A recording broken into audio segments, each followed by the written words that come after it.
probably make it if we break the army. 450. I guess we will look like dipshits if that doesn't work, but I think it'll work. And of course, we're going to leave an army in the south. Do a little logistics for this. So with that said, welcome back again to another episode of Tactical Enlightenment. Our YouTube channel is dedicated to all things Bannerlord related, and especially advanced battlefield command and tactics. And strategy is the sister or the brother of tactics, right? Strategy is the pre-battle play, you know, sort of the thoughtfulness that you put into your pre-battle campaign movement, etc. And tactics, of course, is the movement of troops. Now, our army is, or excuse me, our kingdom is long and narrow, right? It goes all the way up almost to Sturgian territory, original Sturgian territory. And of this long distance, right, we have to figure out some way to move troops back and forth, right? We don't have rail cars. There's no kind of advanced technology. It's just feet. And so I'm going to show you, hopefully in this episode, how you can adjust and adapt in your own campaign, cover a lot of ground quickly, do some things that are sort of part of the history of finagling troops, right? The history of logistics. Along the way, maybe we will have time to talk about Napoleon. God, these Valandians. Someday we're going to have to fight them again. And I say that because we're at war with them, but they're on the other side of the map, so they're not a threat. Right now we're dealing with the Southern Empire and Sturgia. Now, we just pounded the shit out of the Southern Empire in 2 battles. To be fair, and by the way, I want this helm. You should be able just to say, look, you can go free. Just take your hat off. In fact, she doesn't have her helmet on right there. Who took it? I know one of you fucking palace guards or something. It's in your bag. Show me your goods. Where's that helmet? Of course, everybody wants that helmet, and it's extremely rare. So we want to move from the south to get all the way up to Chai Can, right? And the reason we want to do that is without our assistance, we're probably going to lose that city. Now, I've got a lot of troops here. I've got a self-sufficient army. If I made it there just with our 420, we might be able to defend it, right? I don't know what the attacking force is, but you know, if it's a much larger force, then we would need reinforcements. So what I'm going to do is I'm going to break apart this much larger army. We had this much larger army because we needed to fight the Southern Empire in a series of battles. What I'm now going to do is break this army apart, and this is the exact same thing that Napoleon learned to do in the early 1800s. It was basically the Napoleonic Corps system. There's a very complex French word, or at least it's complex to my English ignorance, Corps d'Armées or something like that. Anyways, Napoleon designed this system where armies would break into smaller units, right? The Corps system. They would effectively be functional armies on their own, between 15 and 30,000 troops. Now, I need this other guy to make an army. Of course, if he doesn't make an army, the whole purpose of this is defeated. So, we've got this clan here. We're going to pump up his influence. It costs us influence, but that's okay. I'm practically printing influence in this campaign. Now, he's got a bunch of armies to choose from. I'm keeping a few choice pieces in my own army here. In fact, we'll dump, I think we'll just keep these 3, and hopefully he develops an army out of that. Almost instantly, he developed an army. So this is the necessary ingredients, right? He's got to have influence. Look at that. He gathered up all of them. That's beautiful. So what that's going to allow us to do is defend the south while we head north. I'm going to rocket north because our army is smaller. And I should have put our group speed with our larger army. What I will do in the after editing, if I can remember, is I will put the speed we were moving with the full army. I think it was 2.4. We're now a full 1.0 faster, and I don't know what you want to consider that. Maybe miles an hour, right? We're marching 3.4 miles an hour, which, by the way, if you did that for 24 hours, that would be amazing, right? So that's actually a good metric to use. We'll just say that's miles an hour. I know you fellas want to do like kilometers an hour. Believe me, if my ignorant ass country adapted to the metric system, I'd be saying kilometers an hour. Except we got a little bit of a problem here. You know what's going on? Of course, the AI is assessing, hey, I got a city under siege. Let's go defend it. So he might be heading up north, which is suboptimal. It'll fuck with my plan, right? The Big Lebowski. No, we can't do that. Fucks with our plan. I'm gonna just do a little bit of housework here, and this will allow me to multitask and talk about the Napoleonic core system and speed in the game in general. It's very important in Bannerlord, especially in the campaign stage, to be able to move around quickly. I think you can make an argument that the most important thing in Bannerlord is your army speed, right? That's why I recommended you guys buy horses early on so that you can put the footmen on horses in between battles. Because deciding initiative in combat and in the campaign map, in other words, deciding initiative is effectively who gets to control when there's a fight or not, right? If you can run away from the enemy, they don't have any control over that. If you can control when and where you fight, both on the actual battlefield and in the campaign map, which is obviously the meta for the battlefield, then you win wars, right? And that's what we're doing right here. We're moving much, much faster than where we were before. And because we have a smaller army, we can simply run from bigger threats, right? If there's an army of 4,000, we'll just beeline around them. They can't catch us. And I've talked about my attack dog quite a bit. Now notice here, I'm taking care not to get over full with our army, right? Because the same thing occurs. You move slower, right? In fact, we'll send some of these guys out on brigands. This is a nice little way also of transporting troops. You could do 2 or 3 quests where 80 to 100 of your troops just go off on these quests, and they just magically appear 4, 5, 6, 10 days down the road. And the beautiful thing about that, of course, is less troops in your army means you move faster. Right, that means you could essentially teleport these troops.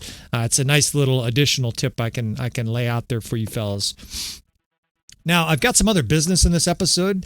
It's been on my mind that we need another player clan, and this guy has been someone I've been eyeballing. Wazu is racist, right? He's and I'm role playing here.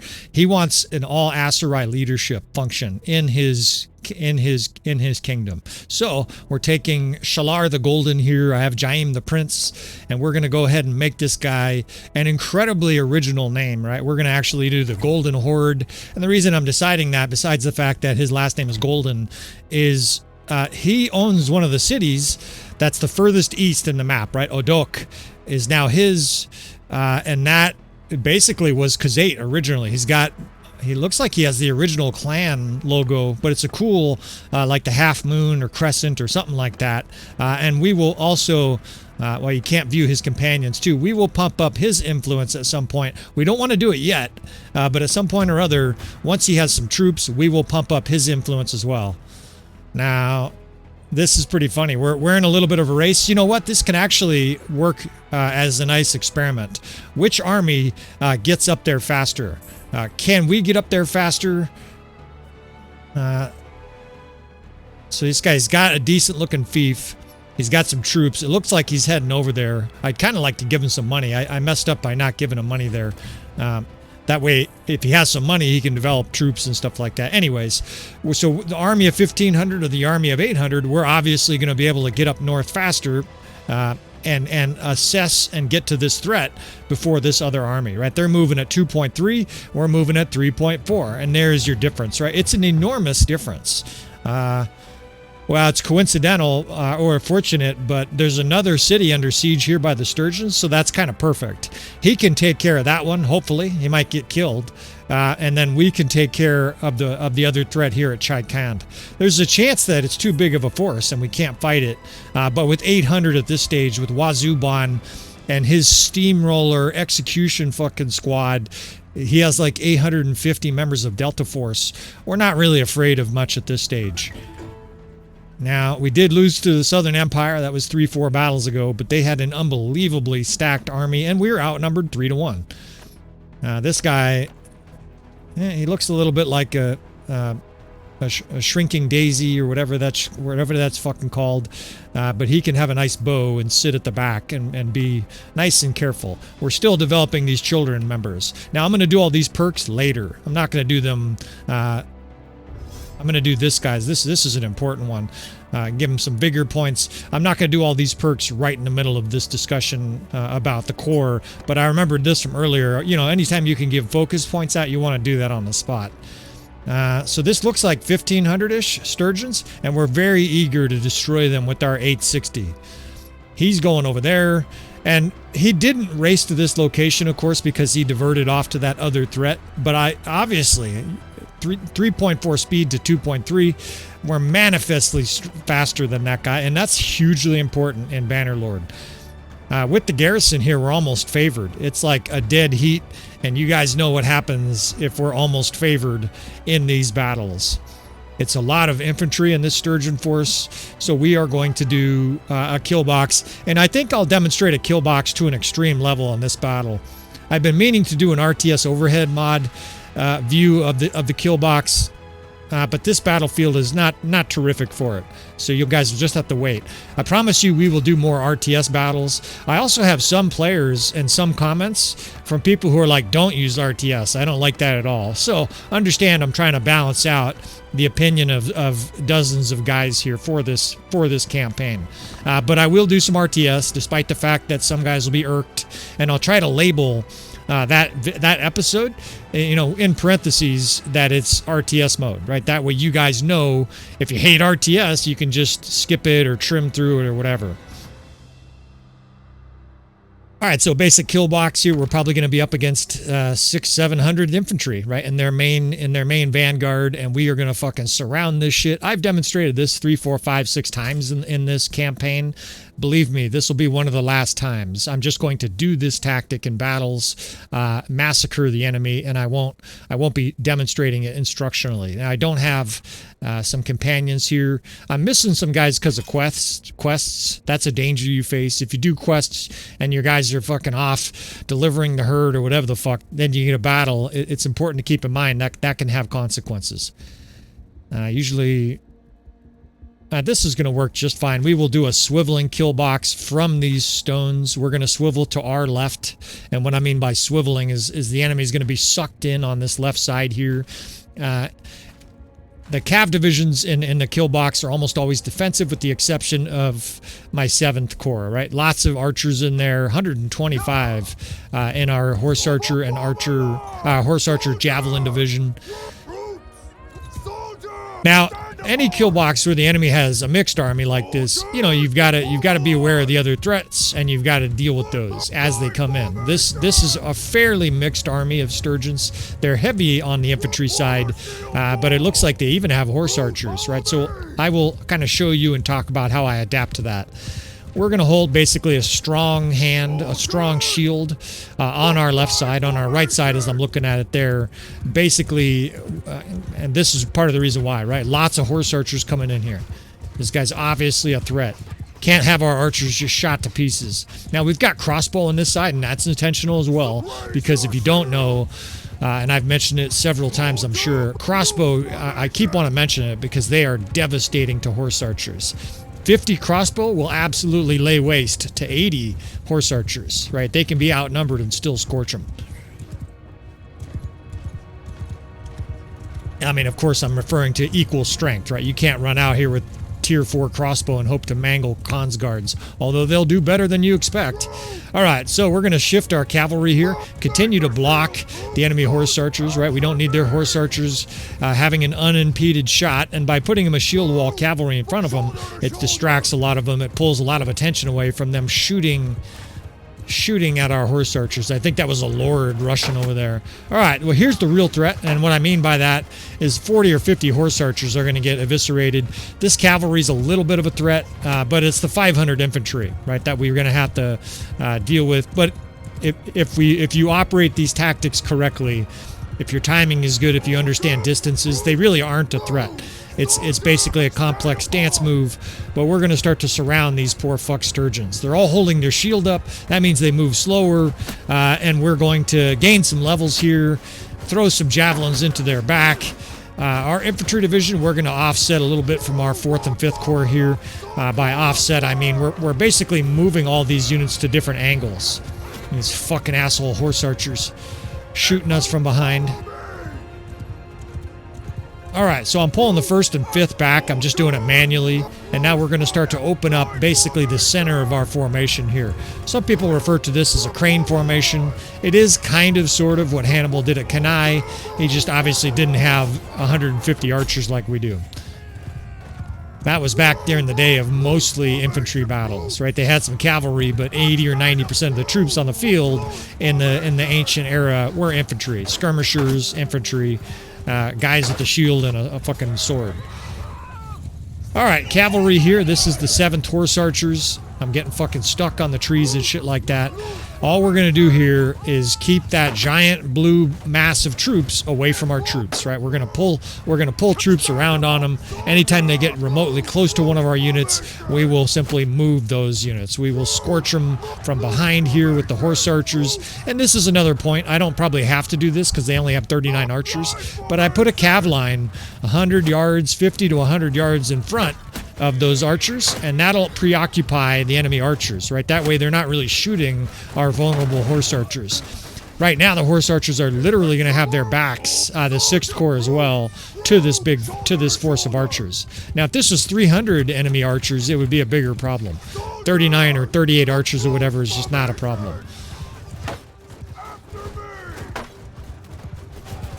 And you can see what's going on here, right? The Sturgians are all holding up their shields. They all look like the garbage can lid from one of those Oscar the Grouch garbage cans. And just like Oscar the Grouch, they're about to be very grouchy. their horsemen are getting shot off their horses, of course. These guys are all just, the horsemen they're going to get killed with incidental combat. I don't even need to target the enemy horses. It's this 500 or whatever infantry. I should have got a count at the beginning to see roughly exactly how many it was. I think it was 500-ish. But it doesn't really matter. Whether it's 200 or 800, these guys are all dead, right? They can't fucking catch anybody. Up close, you can hear the arrows hitting them from 3 different directions. They're doing an admirable job of trying to survive, but it's just not going to work. They got horse archers plowing arrows into them at 30 yards, virtually point blank. These crossbow are unloading bolts, and you can only block so many arrows before they find your elbow, before they find your fucking kneecap. And the next thing you know, you're like that guy in Skyrim, right? I used to be a warrior until I got an arrow in the knee. That's what's going to happen here to these poor bastard Sturgians, right? They're all going to have to be retired after this battle, or just simply, I mean, these guys really would be better off just digging a hole right there and laying down, because it would expedite their death and end their misery. They're not attacking anything, right? They're just standing here holding up their shields. It's sort of pathetic. Of course, to get them into this position, there's plenty of complex moving. It's not like the AI just automatically gets stuck in this glitch. But the real problem here is that the AI is not really capable of dividing its units in a situation like this. That's unexpected. The enemy's very suddenly and quickly getting reinforcements right in behind us. So we are going to suffer some losses here simply because I was just talking about it. Accidentally, they have 2 infantry divisions, right? They have one that we're picking on and then another one coming behind. So we're going to start to attack this other division with these 3 infantry divisions. You see all these palace guards roaring in like angry fucking axe murderers. Meanwhile, we can move our other divisions closer as well. All of the Sturgians are being super defensive, which means they're not going to kill much, right? They're all holding their shields up, and it's very hard to kill something while both your hands are holding your shield. None of this would actually matter, though, right? It doesn't matter how they fight. The death spam says it all. It's just fizzing green. Green eggs and ham, Sam I am. This Sturgian force is dead. And I don't have some kind of rhyme for that. All right, I'm going to join my fellows here on foot. The Sturgians are roaring. They're trying to charge and get aggressive here. They really are. Like, there's heads flying all over the place. You got to love the dismemberment mod. I was just running down to meet combat here, and a head went flying across the screen and landed on the ground. That's how it would be. It would be horrifically violent. Like, we love war, us video game fans. But the quotes about war are just very, very many. From people who've been in war or accounts of people who've seen war, almost always it's the same. War is hell. And then there's more eloquent quotes like, war is beautiful to those who have never seen it. There's all kinds of quotes like this throughout human history, and that's because we're sort of warlike creatures to begin with, and we all we want to provide for our family, even if that's our extended family, our clan, right? This is a form of clan versus clan. God, the Sturgians have a lot of forces still alive. They're fleeing off the battlefield, so they're just being wiped out, which is why I'm just sitting here speeding it up. In fact, I think we'll speed this up even more. This is just you guys, you know, you don't need to see. The AI is taking control of Zuvan and killing guys. That's what's happening at the bottom there. I've got a little setting now that gets the AI in charge of Zuvan. I mean, hopefully he doesn't get killed, but he's running around hacking guys with his axe.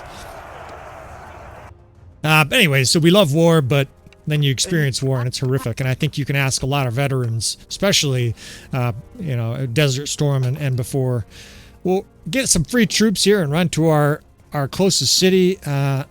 Although this is not super close.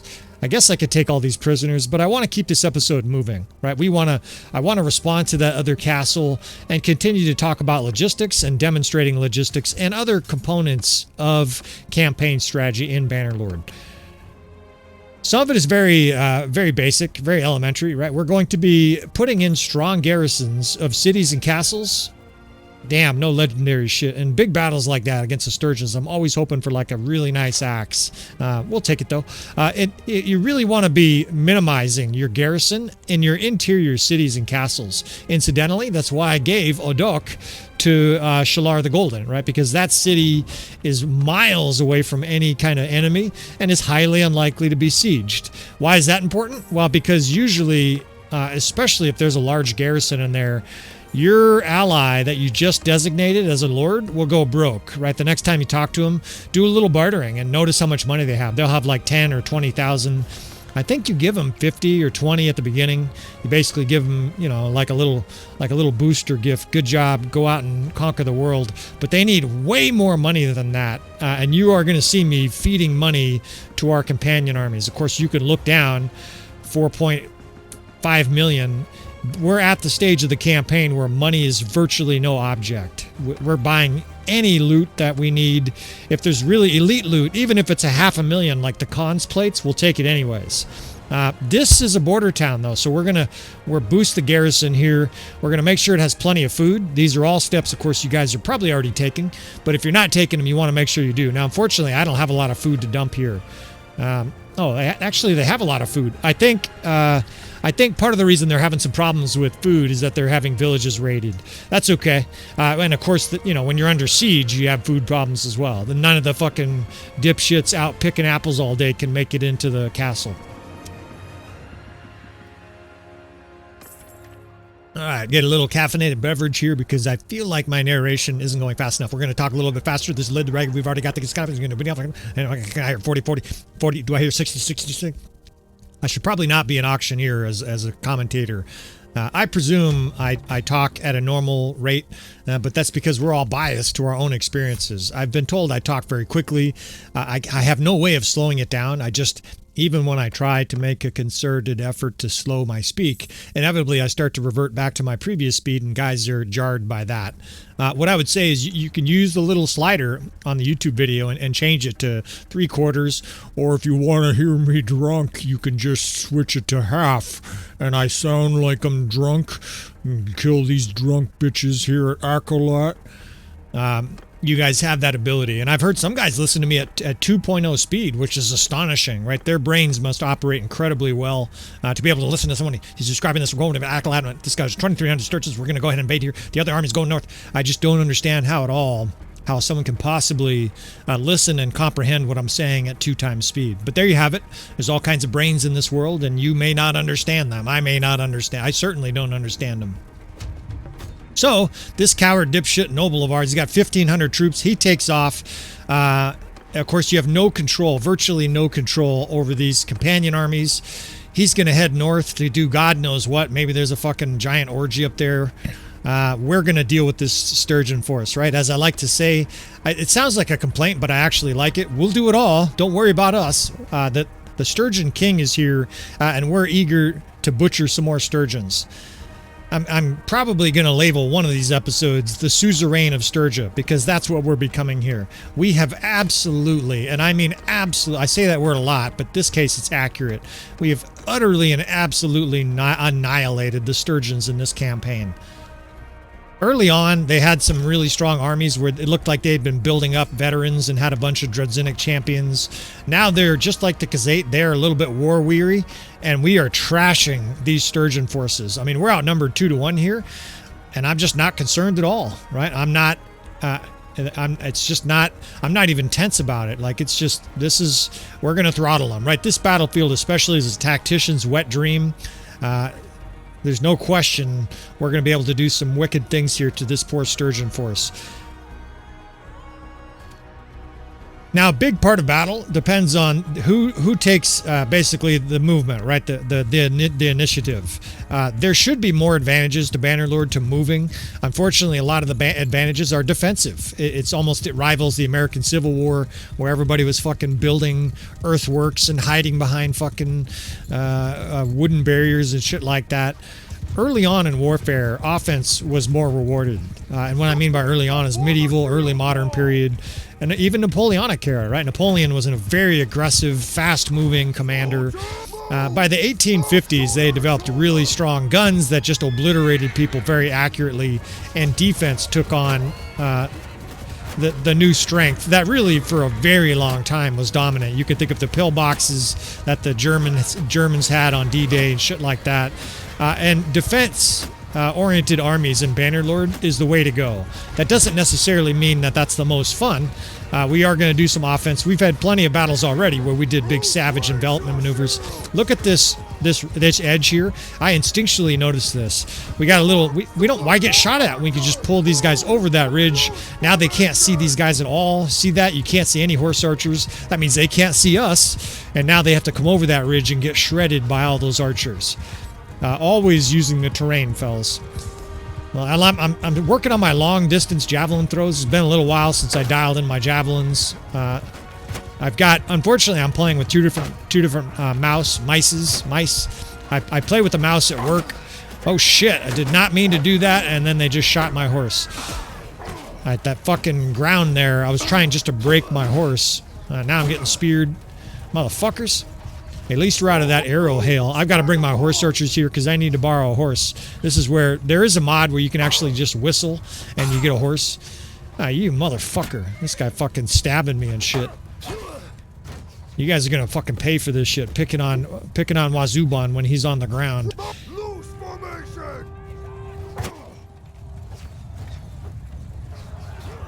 Alright, so initiative, I want to get back to that. If the enemy will attack you, you should always let them, right? Unless you just want to play aggressively. The bottom line is that defense in Bannerlord wins the day.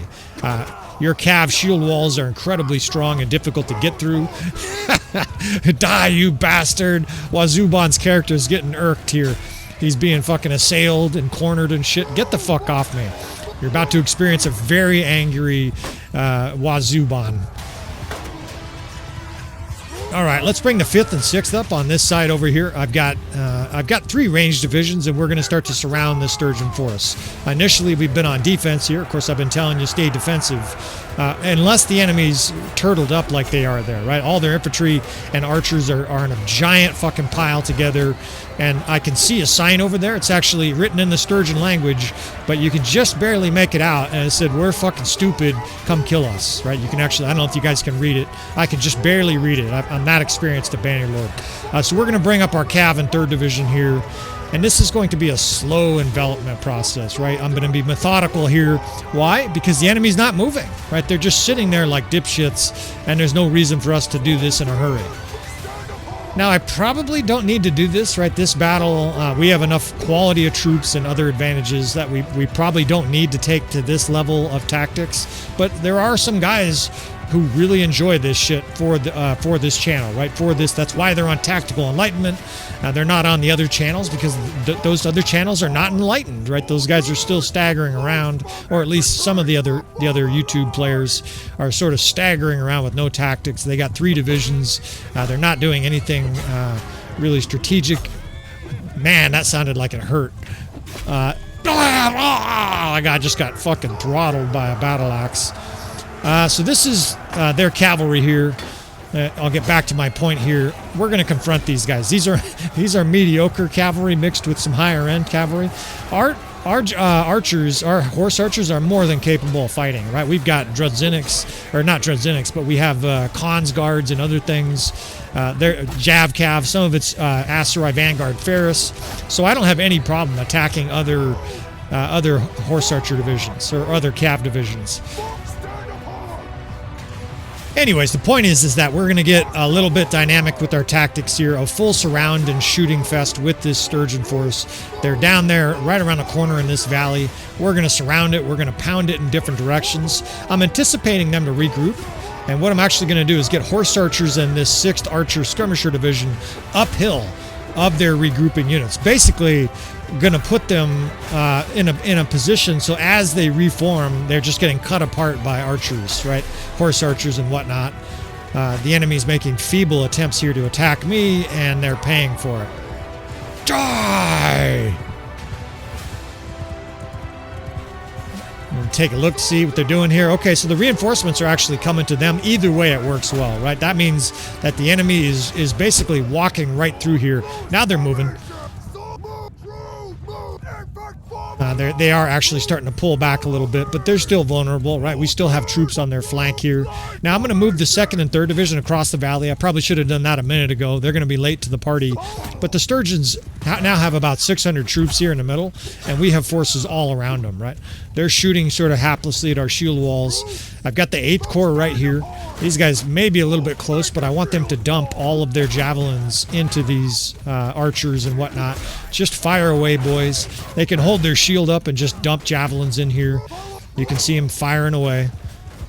The Khan's guards and whatnot are shooting their arrows. Our 7th and 8th Corps are almost identical at this stage. Now we're moving up archers. That's the charge command. Don't worry, I'm not sending everybody in. We'll back the 8th up, right? The easiest thing on earth is to kite with your horse archer Jav Cav.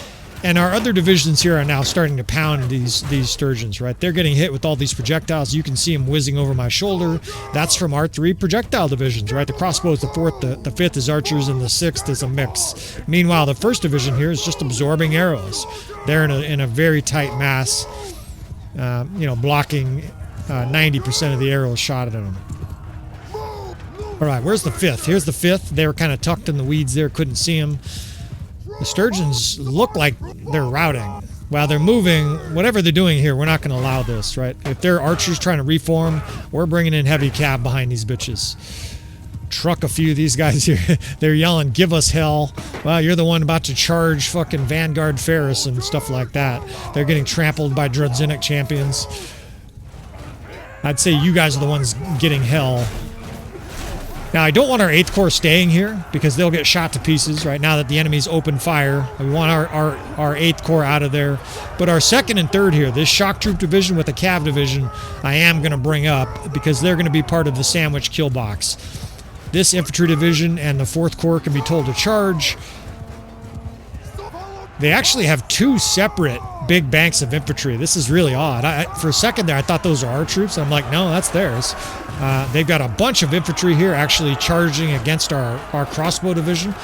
But anybody who's ever fought a crossbow, a sergeant crossbow, they're basically a pretty damn good tank. They'll smash you with their mace and block with their shield. Motherfuckers, killed my horse. But now we have the 8th Corps in here. The other divisions are getting cut in part by the 6th, 2nd, and 3rd. And you have just a giant Sturgian sandwich here. And hopefully there's not so many Sturgians here that we get indigestion. Because this is a tall order, right? There must be 700 Sturgians stuck here between our armies. But boy, does the death spam look good, right? And I hear our guys yelling, die, you pig! And we are swallowing these Sturgians. I mean, the death spam is just going crazy. They have some archers and infantry kind of at the top of the hill, and at this stage, there's no regrouping. We're not about to pull back, right, because we'd be shot and attacked and mauled. They'd throw javelins downhill at us, so we're just going to steamroll now up this hill. We're going to whiff with some kicks and push our way to the top of this hill. The Sturgians have had a lot of battles in this campaign that sort of felt like death knells, and just like the Khazaits in a couple of critical battles where they fought like demons to try to survive, this sort of feels like the Khazait or the Sturgians' last stand, right? They're desperately trying to get their archers to high ground. Well, we've got 3 cav divisions. You ain't getting anywhere. In fact, with the second, we have 4. Second, third, 7th, and 8th. All these guys fucking pursue. None of their archers could shoot. Now they got infantry charging them. And it's fucking good night, Sturgians.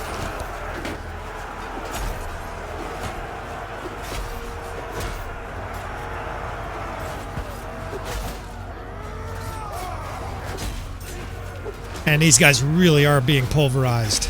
I mean, it's a 30-to-1 death rate. And these are good troops. These are tier 4, tier 5, right? We're just absolutely cutting them to shreds. My axe is in here just making those sick sounds where it sounds like blood splatters everywhere. Wazu is a fucking beast. 7 foot tall and all fucking man, right? This guy's just sick. He's just... He's fucking screaming and shit. Wailing away with his axe. Look at his weapon speed, right? He's got 950, two-handed skill. Of course, this is the RTS mode because, just like that other battle, there's a lot of Sturgians left, but they are fucking fleeing off the battlefield, right? This was another dramatic, disastrous rout for the Sturgians. I mean, they badly outnumbered us here, and it didn't fucking mean a thing.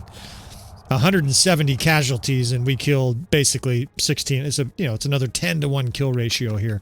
Come with us.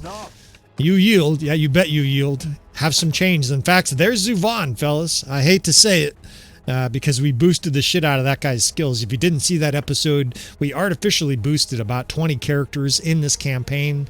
Obviously, all and only the enemy characters, and it hasn't really stopped us. We've just... I haven't even really noticed too many of them in battles. We are just creaming Calradia right now. Now, admittedly, Sturgia did not have the strongest superheroes, these supervillains. You guys will experience them. If you haven't experienced them, there's an episode in this playlist called Nemesis, if you want to learn more about it. This is the Grand Prince Yorig, fucking stupid-ass Grand Prince. Come with us. You give up. I give up. Come with us. But there are some, not companions, there are some characters, some enemy lords in this game that are unbelievably powerful that I think it is going to matter before all said and done. There are 6 or 7 that are part of Valandia, and I'm not scripting it to go like this, but it does kind of seem like a showdown with Valandia is going to be sort of the culminating battles of this campaign. They're on the other side of the map. They're incredibly powerful. They have like 30 or 40 cities and castles, maybe 50. Of course, they have huge armies, tons of troops. Their wealth must be immense. Imagine your income from having 30 cities. And of course, now, additionally, they have these massively powerful lords. Now, I kind of fucked up here. It's probably going to take a little bit. If you guys have never experienced this, if you try to buy all the equipment from a town, and then do the reset. I should have just hit cancel. What happens is the system's trying to fucking sort through thousands of pieces of loot. Imagine if you dumped like all of the food, from the grocery store into a cart, mixed in with some of the stuff you had already bought. It would take you hours to figure it out, and that's kind of what happened right there. So this stupid fuck is going to siege a castle. Not thrilled about that, right? He's going up there where he's going to be vulnerable. It's generally better if your companion armies are defensive. And part of the reason is what I mentioned before, because defense in Bannerlord is generally stronger. The other part is that when they attack... Oh, shit. We lost some shit here. Oh, you know what this is? This is all the Khazait guys picking up their glaive and going home. If a clan doesn't get picked up, I think, in X amount of days in a campaign, and you guys have been saying kind of similar stuff, they've been eliminated. All of these heroes just vanish from the map, so they've been destroyed. A couple of the Khazait clans, I think, did join the Sturgians. 1 or 2, maybe. What's this guy doing? You sieging here? This guy's just hanging out. And you see the sign, dude? This is no loitering. Come with us. That's way more casualties than we should have had there. But never mind. I won't bitch. So I'm rambling about 86 different things. Of course, most of the guys that are watching this by now are used to it.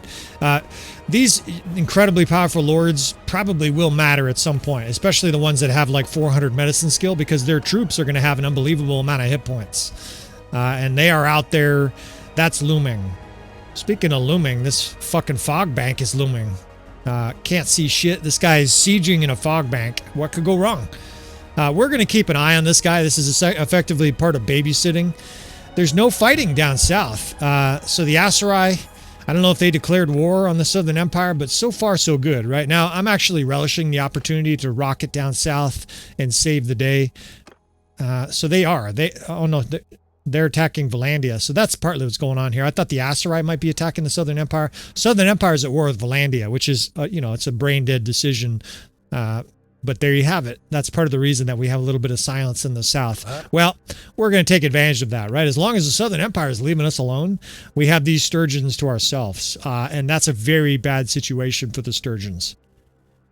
I do a couple of quests here. Again, this falls under logistics. This falls under, by the way, look at his hit points, 110%. Anybody curious how that, what the fuck, what kind of cheat code that is? I can tell you exactly what's up with that. I've never understood that, and some people are like, "What? You're clearly using a cheat code. You can't have 110." Yeah, you can. Here's how it works. So you'll have a guy in charge, or rather, you'll have a guy in your army, and you have perks that give hit points to those heroes, right? Extra 5 for this perk, an extra 10 for that perk. If those guys then exit your party, their maximum hit points is less because they're no longer getting those perks, but they retain those hit points. It's a little odd part with the system. So what it'll appear is that they have above 100% hit points. And now it's a very temporary benefit. Literally, the first time they take a blow in a battle, they're going to lose that benefit. But if you guys are wondering why that is, 110%, I've seen 114%, I think. That's because those guys have benefits that they accrued from being in our army that they, I guess the easiest way is they sort of retain them when they leave, right? They retain the extra hit points, but not the cap. Anyways, that's a long way of explaining. We're not using cheat codes. I get that a lot. You guys are using cheat codes. You're using cheat codes. I don't know. I swear on my mom's grave, we're not using cheat codes. I've used the console in this campaign, right? I assure you, I've used the console. We're not using mods to like reduce the player damage. On the contrary, we're using mods to increase the strength of the enemy. I don't know. I think there are just curmudgeon guys out there that always assume if they can't do something that you shouldn't be able to as well. So don't feed the trolls. They're very rare on the channel. I'll get a guy pop up every once in a while and he's like, there's no way you can win that battle with 170 casualties. You must be using cheat codes. And then, anyways, I'll leave that subject alone. There's just some fucking whiny bitches out there.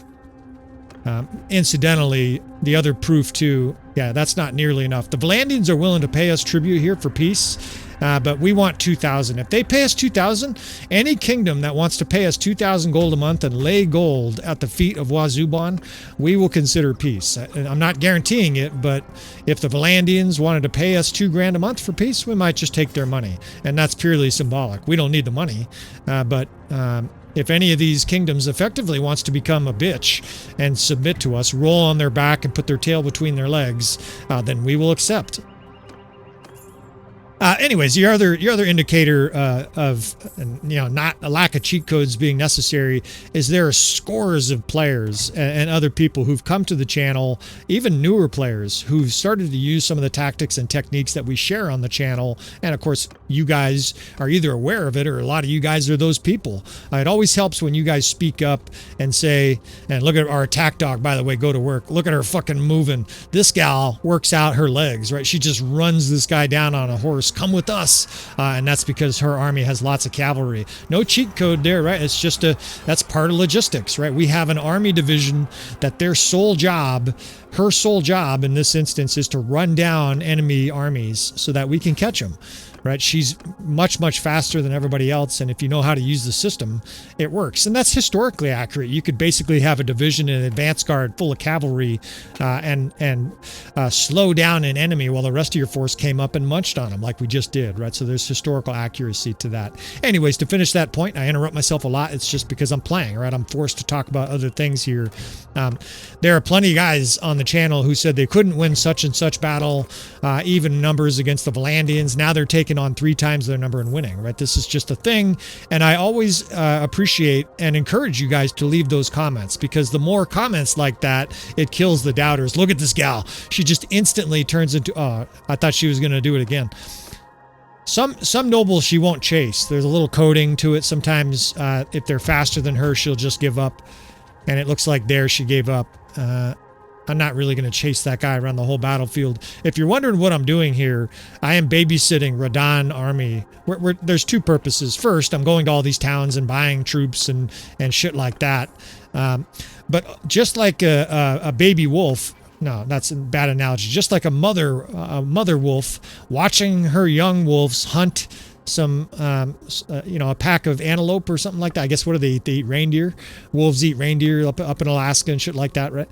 Just like a mom might help a little bit and then stand back and watch, we're watching our new companion here, our new companion army, to make sure they don't get destroyed by a Sturgian force that comes in while they're vulnerable. And we may even go over there and join them in the siege. I would prefer they did it on their own. That way they get all the bonus points for leadership and steward and tactics and shit like that. But I have the ability to do this right now. We're guarding the north. The south is quiet because I wonder why the fuck some of these towns are not recruiting troops. It's really weird. You would think there'd be a lot more troops in some of these towns, but for whatever reason, it doesn't seem like they're auto-recruiting very fast. The situation right now strategically just allows me this luxury, right? The Sturgians are really the only threat. And that, like I said before, that bodes very poorly for them. Another Khan's coats of plate. I remember a guy telling me once that Khan's coats of plate only come from the Khan himself. Like if you win a battle, well, we must have 4 or 5 now at this stage. So I don't know if they changed the coding with loot or whatever. It might be coming from the strength and AI mod. I don't think so, because I experienced it before in my previous campaign before I used the strength and AI mod. We have lots of Khan's coats of plate. I guess there's lots of Khans, right? They're popping up like we're at a fucking a garage sale, and there's just piles of loot everywhere. Of course, $500,000, right, for the cost of that Khan's plate, and we very easily sell enough loot. We dump a bunch of shit on this town that they're just like, sure, take it. We love these bent glaives and, fucking rusty iron spatha. We'll take 300 of those for this priceless piece of armor. So more town maintenance, right? We're upgrading levels. We're assigning governors. This is the front of war with the Sturgians. I'm not really worried about it, though, right? I'm very close to just launching an all-out invasion on Sturgia, right? Just a blitzkrieg, because we have no threats, right? I'm sort of keeping an eye on the south. I would love for the Southern Empire to be attacked by the Aserai, because that would be a green light. A green light for us just to open up all-out war on the Sturgians, right? We would effectively have no threat. If the Aserai started pushing in against the Southern Empire, and a big old sandstorm raging over by Sinala, hopefully we get some epic sandstorms towards the end of this campaign. But if the Aserai were to attack the Southern Empire and really start causing havoc there, that would green light us just to completely eviscerate Sturgia. We would just throw our whole weight against Sturgia here. I think they're only at war with us. Yeah, which is fine. That's how we want it, right? This is just a huge advantage for us, because there's no army that the Sturgians can throw at us at this state that we can't destroy. Even the larger armies than us, we've just completely swallowed up. Now, see, this is what I mean. These motherfuckers are sieging this castle, and the Sturgians are responding. So we're not about to let these guys kill our companion army here, right? We're going to play the mama wolf. If all of a sudden those caribou were being attacked by the baby wolves, and one of the caribou started biting and injuring one of the baby wolves, the mom would just come over and fucking grab its neck and shake it and let her wolves eat, right? She's going to protect her cubs, and Radan army here is our cub. Now, he's successful here. He was able to take this castle, but we're seizing all of these castles. I'm not giving these to these other clans, because these are frontier castles. If they have control over them, they'll put a little pitiful garrison because they can't afford it. They can't afford a full-size garrison, and then it will be captured, right? Because it has too small a defense force. This motherfucking Sturgian army, here they come, right? But these guys are dead men, right? We're going to actually let them. I want all the rats in one trap, so I'm not going to attack them yet. I'm just going to watch them. These motherfuckers are coming to the castle here. This is one of the vassal castles, right? Whoops, they failed a quest. Fucking dipshits. If you want something done right, you got to do it yourself, I guess. We're going to... Oh, you know what? This is another perfect opportunity. I was just giving the analogy, right? We're gonna let our baby wolves eat, while we're gonna let this guy. In fact, we're gonna let all of the Sturgians go ahead and form up this big army and pound them with this other force. Radon won't attack on his own. You can see he's hesitating. Now he's going to attack, right? We're gonna come in here. The wolf cub is eager to attack the dangerous moose when the mama cub is ripping its legs apart, right? We're gonna come in here and savage these Sturgians, and this is a beautiful benefit. Oh shit, it's dumping us right in here. This is a beautiful benefit to our companion army because they're gonna gain leadership, steward, tactics, all kinds of shit. These guys are gaining skills left and right. And of course, there's risk. They could get killed, right? Your wolf cubs get killed by a fucking moose that all of a sudden gets a hold of one and throttles it before the mom can help. That's part of life, right? This is fucking Darwinism in action. All right, we're going to do a swiveling action here. I'm doing that because the hill overlooking the Sturgians is on our right. So we're going to put the 1st and 2nd Corps facing the enemy. The 4th Archers, of course, they threw us into this battle, so I don't have crossbow division. The 4th will be facing them, and we'll have the 6th, 7th, and 8th over here on the left, or on the right. Now we're guarding this ridge, right? We've got 3 different cav divisions. The 2nd is holding the main line there. 7th and 8th is over here with me. The 1st Infantry is holding the center there. We've got 3 different archer divisions because I put a few archers with the 6th Corps. They're kind of a quasi-infantry division. Heads are flying. Heads are going to roll. You Sturgian fucks. And the Sturgians really are getting shredded in this campaign. See these guys guarding the edge there. We're using that terrain, right? That way their horse archers and their archers can't even hit those guys till they come over that ridge. They have a big vanguard in the valley.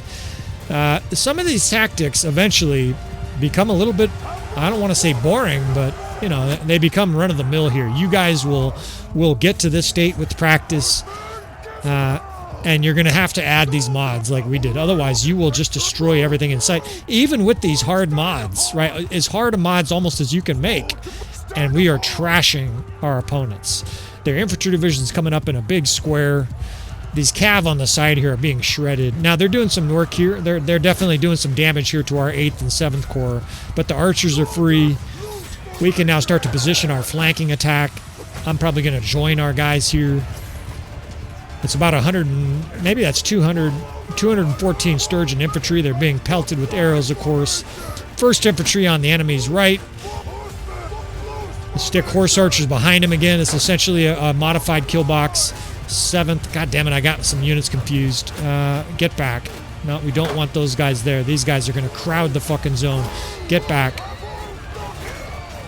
Make a mistake here, but it's not really going to matter. They're horse archers. They'll be able to peel out of there quick. 6th can be told to charge. We'll get some of those guys in combat down here with myself. I've got this 1st Infantry Division being very patient, and now we can tell these guys, all right, you guys can kill everything in sight too. Have some fun.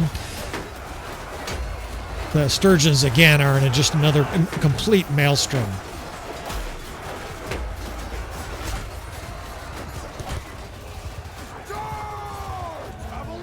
Shit, that was very difficult. Trying to fucking swing my axe while I muted my mic so I could sneeze. The enemy archers are 650 units away. I'm exaggerating, but they're of virtually no danger to us. We're working on our long-distance fucking javelin throws here. Every single thing is going right. The screen is full of green, even though the enemy has plentiful troops. Our companion armies, no doubt, are getting stronger. You can't see their skills anymore once they become their own companion clan. You don't have the ability to see, you know, Radon gain some leadership, but I assure you they are, right? Our companions are gaining levels. And of course, you can just keep an eye on the screen on the lower left there. You'll see the companions gaining perks, right? So and so got a kill, and so he gets some fucking two-handed, and this guy gained some medicine skill. Ran over to somebody and put some bandages on them so they didn't bleed out. Maybe they got a medieval tourniquet.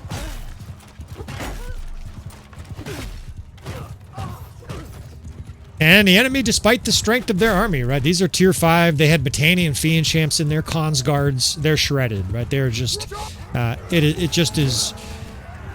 I'm really kind of surprised by how quickly we are thrashing these Sturgians, right? And it's a complete thrashing. Now, of course, I've played more Bannerlord than probably almost any human being on the planet, so some of this, I guess, is to be expected, right? If you play 1,000 or 10,000 games of chess, probably you're destroying a lot of people at chess, right? This is, I'm the one of the most experienced Bannerlord players you'll ever encounter. Now, I don't have vast experience across things like the Realm of Throne mods, but especially vanilla Bannerlord and Tactics, there are very few players that have played as much as I have. And it's, you know, it's starting to show up even just in the combat, right? Wazu is just a complete wrecking ball, just fucking stomps his way across the battlefield. Nothing is a threat. Battanian Fiend champs wrecked, spinning axes of death. The enemy tries to put up a fight, and it just has no fucking chance. Part of me is a little disappointed, right? I was hoping we'd have a colossal battle against the Sturgians. We had that amazing city siege against the Khazate, sort of the culminating battle against the Khazate, and I was hoping the Sturgians put up that kind of battle. They may still, yeah, it's not like they're defeated. They have like 10 cities. But this is just a sad showing, right? It's an incredibly, you would think we're fighting looters, right? It's an incredibly green screen. It's 9 or 15 or 20 to 1 kill ratio as our forces just wade through. Their enemy lords just yelling random orders like they have Tourette's, move! And it's just as bad as it gets. I got palace guards up here wailing away with Wazu. Now, our army is very strong at this stage, right? Our companions are getting high level, but it's not like they're as high level as Zuvan's companions, right? Anybody who watched any part of my deathmatch campaign, that army was way stronger than this army, and it still doesn't matter, right? We are shredding these bitches. Now, that said, Zuvan never had 320-something medicine skills, right? This might be, at least from my playstyle, this might be the perfect recipe. A character with high endurance, you know, he's got like 200 and something hit points. He's got good enough weapon skill to maul everything on the battlefield. Let's just pound on this guy's shield till it breaks. And so Wazu kind of has it all, right? He crushes guys on foot. On a horse, he's savage. His charge damage is maxed because he has 330 riding skill. He has 330 athleticism, so he moves around on foot like he's Usain Bolt. His weapon skill is not maxed, but it's sufficient that he is deadly with a weapon in his hand, be it javelins or an axe or even a polearm. He sieges like he's fucking Vauban, you know, the great siege master from the 1700s, the Dutch engineer. He basically does everything like he's a superstar. Vauban, was he French? I think Vauban was... anyways, I think Vauban was Dutch. I digress. It doesn't really matter. Whatever Wazu wants to do in this campaign, he does, right? He just crushes everybody. His steward skill's high, so his troops are cheap. He's got the 330 medicine skill, or at least approaching 330 medicine skill. So all of these already tough troops now have like 200 hit points. I mean, this really is a savage combination of different perks, and the screen says it all, right? I know now we're just mopping up, but that's how it looked against their elite troops too. This was a strong Sturgian force, and this was an utter disaster, complete annihilation. I mean, 250 casualties, 260 casualties, and 2,300. We're getting to 8 to 12 to 1. You hit a friendly troop, the AI is down there throwing javelins into the back. See, it's not me, fellas. It's just Wazuban. Just like Zuvan and Wazu, they're wild with their javelins. You don't want to get in the way of their javelin throws. Even when the AI runs them, it's drilling the own troops.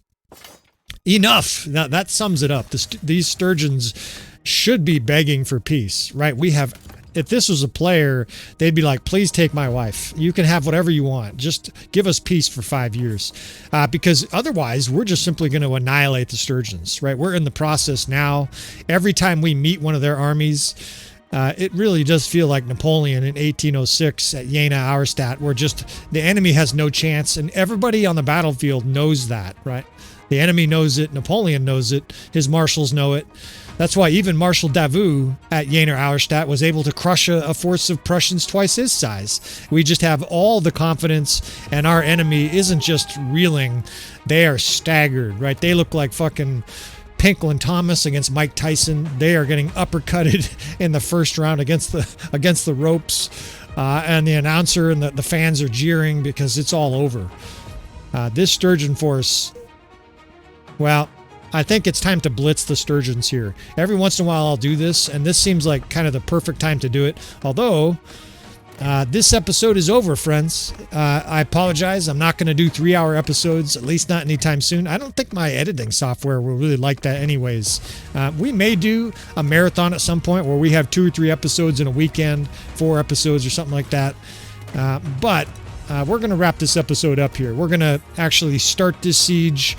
What I will then do is stop the recording and start a new one where we just start blasting through Sturgian territory, because we're about to, when you come back, I don't know how much I'll show, we'll see, we're going to own a lot of Sturgian territory, right? We're going to have a whole bunch of heads of Sturgians on pikes outside the walls of our new cities.